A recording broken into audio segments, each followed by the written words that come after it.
Hi everyone, welcome. I'm attorney Megan Pastrana. We've had a lot of individuals who are feeling very stressed out about the fiancé visa processing times. If any of you are currently going through the fiancé visa process, I'm sure you can absolutely relate that the processing times are a year or more right now, just for that first step, just to receive a decision on that first step. And I know that that is long, and I know that's disheartening. But I really want to caution all of you about taking extreme measures out of desperation. So there have been a lot of individuals who have said this fiancé visa wait time is just ridiculous. I'm done. I'm thinking I should just get married and that would be faster. Or they're saying, I wish I would have gotten married. That would have been faster. So the first thing I want to caution you on is that you're already in line for your fiancé visa. That fiancé visa requires that you aren't married. So if you decide to get married, you're basically having to start a process over for the spouse visa because you'll no longer be eligible for the fiancé visa. I have sadly seen individuals who have done this, who have later come to our office and said, okay, like I got married, can this be faster now? And that just breaks my heart because you're putting yourself at the beginning of a line. You're starting over. So be very careful.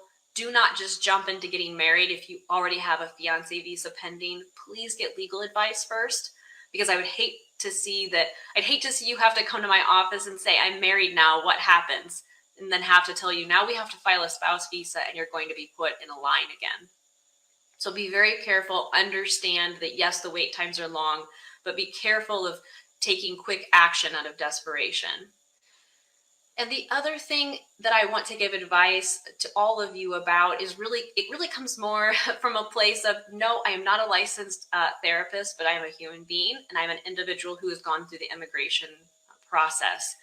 And that feeling of desperation, that feeling of just all of the variables that you can't control in the immigration process, I completely understand. I've been there. I feel that.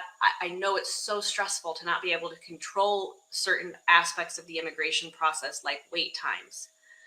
But it's really not healthy to look at your case and say, oh, I see all these people who filed a spouse visa. I should have done that. That would have been faster, and feeling like you made a mistake.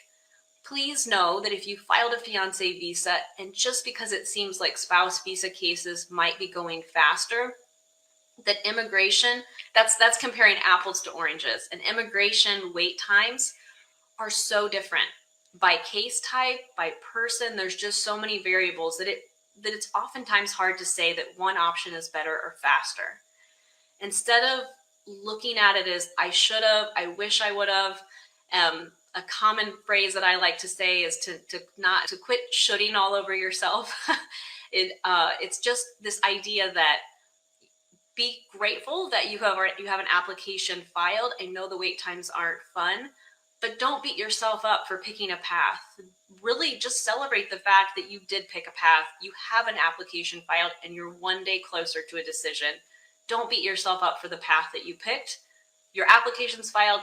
You're one day closer to being together, even if the wait times are long. That's just more of a little more advice from somebody who's gone through the process, just a more healthy mindset, a healthier way to maybe look at your case and wait times and where you're at in the process. And I really hope that helps give you peace of mind and an understanding of where you're at in your case, and that the decision you made to file was a good decision.